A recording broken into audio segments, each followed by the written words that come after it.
रे मने ओछे अरण को भेद भरी ना प्रीत, कांटे छांटे सावन के दो भांति विपरीत। रेमन जी कहते हैं कि लोगों से हमेशा दूर रहना चाहिए। जो जैसे कुत्ते के काटने से और चाटने से दोनों तरफ से नुकसान है। ऐसे लोग आपको बहुत सारे लोग मिलेंगे जो बेवजह आपको तनाव में डालेंगे। जैसे एक सूअर है, वो गंदी नाली में रहता है और उसने आपके कपड़े गंदे कर दिए, तो वो पहले से ही गंदा है, आप उसका क्या बिगाड़ लोगे? या फिर आपको उनके जैसा बनना पड़ेगा, और यही वो चाहता है। इससे बेहतर है उनको इग्नोर करो और आगे बढ़ो। गाइस, आप सभी को मेरा न्यून प्रणाम, जय श्री राम। आप सभी अच्छे होंगे, आप सभी मस्त होंगे, अपने अपने परिवार के साथ में इंजॉय करते होंगे, अपनी लाइफ इंजॉय कर रहे होंगे और अपने बिजनेस में और अपने करियर में आगे बढ़ रहे होंगे। और आप सभी पर भगवान की और बजरंग बली की कृपा सदैव सदैव आप सभी पर बनी रहे। Welcome to my new blog. तो गाइज, आज मेरे कुछ विचार मैं आपके साथ में शेयर करना चाह रहा हूँ। और आज मैं ब्लॉग की स्टार्टिंग सुबह से पूरे दिन की दिनचर्या में नहीं कर पाया। गाइज, हम दुनिया को जवाब नहीं देते हैं ना, जितना चुप रहते हैं हम लोग, जितनी दुनिया टांग खिंचाई करती है। पर मेरा मानना यह है कि लोग ये कहते हैं कि आप उनको इग्नोर करो और आगे चलो। बिल्कुल ये करना चाहिए, हमें इग्नोर करना भी चाहिए और आगे चलना भी चाहिए। दुनिया आपको गिराने के लिए या पूरा प्रयत्न करेगी गाइस, आपको नीचा दिखाने के लिए, आप पर कीचड़ उछालने के लिए पूरा जो है कोशिश करेगी, प्रयत्न करेगी। कबीर ने ठीक कहा है, कबीर ने कहा है कि राम ने मुझे दर्शन दिया है। पता नहीं गौ माता को क्या होगा, ये आंखों में आंसू क्यों आ रहे? कोई है ना घास वगैरह चरती है ना, तो आंखों में कुछ गिर जाता है भाई। किसी ने ठीक कहा है, कुत्ता चाहे काटे, कुत्ता चाहे चाटे। चाटने का मतलब समझ गए होंगे, जीभ से चाटना, और काटना दांतों से।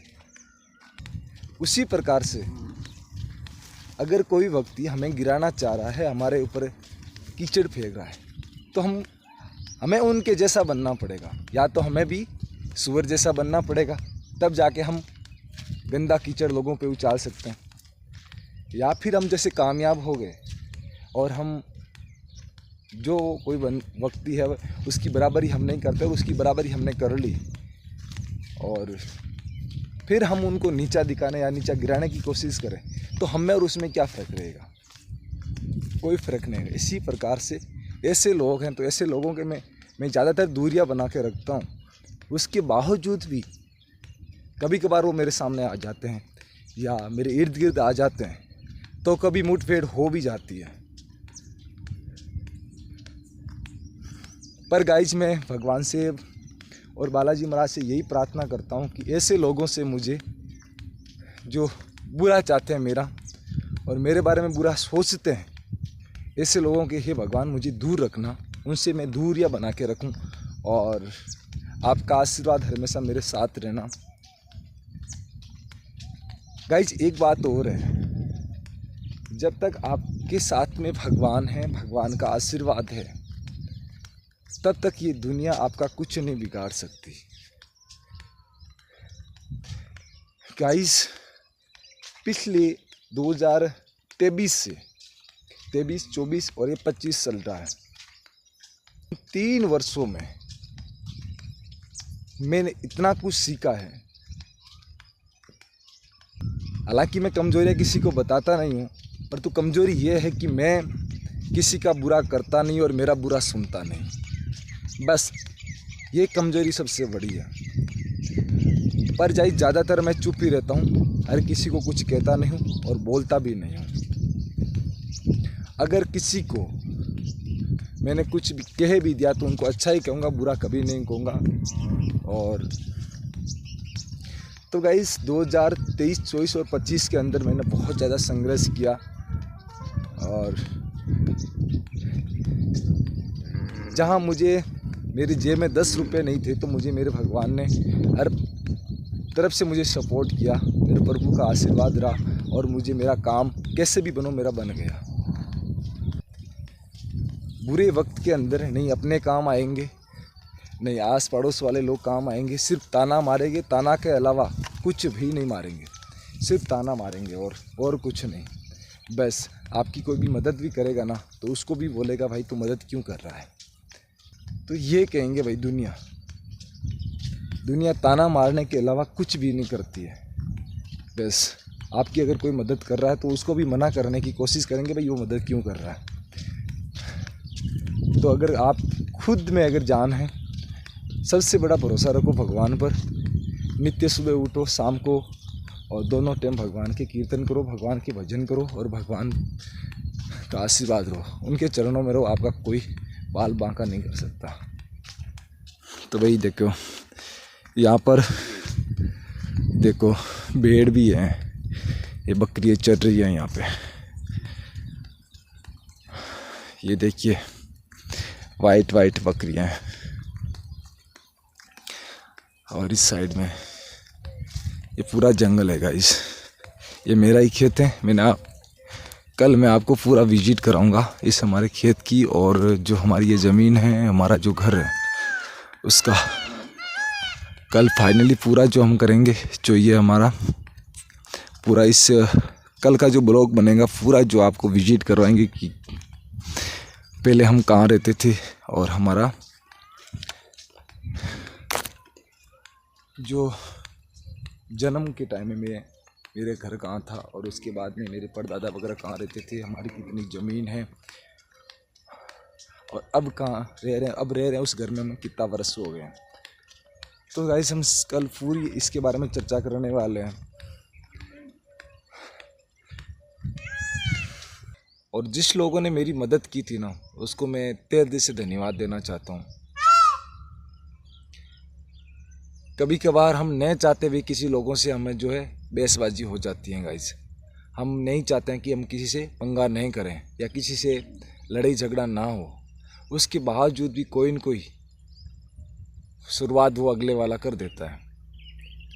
फिर भी हमें चिंता ये होती है कि मैंने उसे क्यों उलझा, वो कीचड़ था तो मैंने उसमें उस कीचड़ के सामने कीचड़ क्यों उछाला। बहुत चिंता होती है और इसी का फ़ायदा लोग उठा लेते हैं, अपने सीधेपन का, अपने भोलेपन का। उनको कहते नहीं, अगर कह देते हैं तो सच्ची बात कह देते हैं, मुंह पर जो सच्ची बात होती है वो कह देते हैं। और वो सच्ची बात जब कहते हैं तो उनको चुभ जाती है, उनको तकलीफ हो जाती है। सच्ची बात किसी से सहन होती नहीं है। पर गाइस जीवन में सच्चाई पराजित हो सकती है पर तू कभी हारे। तो पिछले कुछ सालों में प्लीज़ अपनों ने, पड़ोस ने, आस पड़ोस लोगों ने दर्द बहुत दिया। कुछ ऐसी परेशानियों के साथ साथ में जब इनका दर्द जब ये देते हैं ना, साथ देते हैं ना, तो अच्छा लगता है। जो चैलेंजेज हैं, जो संकट की घड़ियाँ हैं वो महसूस नहीं होती। और जब ये अड़ोस पड़ोस वाले अपने जब दर्द देते हैं ना तो दुगना दर्द बढ़ जाता है गाइस। पर तो इन दर्द में मैं जीना सीख गया। एक बात का मुझे भरोसा है, मैं जो भक्ति करता हूँ हनुमान जी महाराज की, गुरु जम्बेश्वर भगवान की, मेरा ये बाल भी माँ का नहीं होने देगी। मेरा इन पे पूरा विश्वास है। दुनिया मेरा कुछ नहीं बिगाड़ पाएगी गाइस, मेरे प्रभु पे मुझे पूरा विश्वास है। तो गाइस मैं आपसे हाथ जोड़ से निवेदन कर रहा हूँ। मेरा नाम आपको पता ही है, मेरा नाम शिषपाल विष्णु ही है और मैं जोधपुर से बिलोंग करता हूँ। एक छोटा सा गांव है, ओसिया तहसील के अंदर सिरमंडी गांव है मेरा, और वहाँ से बिलोंग करता हूँ मैं, और किसान परिवार से हूँ। और गाइस आपको भी पता है ज़िंदगी में उतार चढ़ाव आते रहते हैं, तो इसीलिए मैंने यूट्यूब का जो रास्ता चुना है, ब्लॉग बनाने का, धार्मिक वीडियो या कुछ मोटिवेशन आप तक पहुंचाने का। तो आपका सपोर्ट, आपका आशीर्वाद मुझे चाहिए। प्लीज़ मेरे चैनल को सब्सक्राइब करो, वीडियो को शेयर करो और लाइक करो। गाइस, आपका एक लाइक, एक सब्सक्राइब मेरे जीवन में चांद लगा सकते हैं, बहुत कुछ बदल सकता है और मैं कुछ बेसहारों को भी सहारा बन सकता हूँ। प्लीज़ गाइस, सपोर्ट करें आप मेरा, वीडियो को शेयर करें, चैनल को सब्सक्राइब करें। अगर शेयर नहीं करते ना, चैनल को सब्सक्राइब करो, वीडियो को लाइक करो यार। आपके सपोर्ट की मुझे बहुत ज़रूरत है। आज तक मैंने आपको नहीं बताया गाइस, अब बता रहा हूँ। तो गाइस, अब मैं आया हूँ हनुमान जी महाराज के मंदिर और यहाँ पे रामदेव जी का छोटा सा मंदिर है। तो मैं बैठा हूँ रामदेव जी के मंदिर पर और अब जा रहा हूँ मैं हनुमान जी महाराज के मंदिर। तो दर्शन कर लेते हैं और फिर गाइस बच्चे लोग गए हुए हैं खेत के अंदर, तो जाएंगे खेत में। तो बच्चे हैं खेत में, तो जाएंगे खेत में और फिर बच्चे साथ में आएंगे। मम्मी भी वहाँ हैं और बच्चों की मम्मी भी वहाँ हैं। तो गाइस, दुनिया के कहने से अपने परिवार से मत लड़ना। जो आपका साथ दे रहे ना, उनसे कभी झगड़ना मत। अगर आप कुछ उनको कह भी दो ना, तो उनसे तुरंत माफ़ी मांग लेना। तो गाइस, आप सभी को मेरा पुनः निवन प्रणाम। जय श्री राम। मिलते हैं एक नए ब्लॉग के अंदर और नई शुरुआत के अंदर और एक नए मोटिवेशन के साथ में और नई दिनचर्या के साथ में। जय श्री राम, निवन प्रणाम।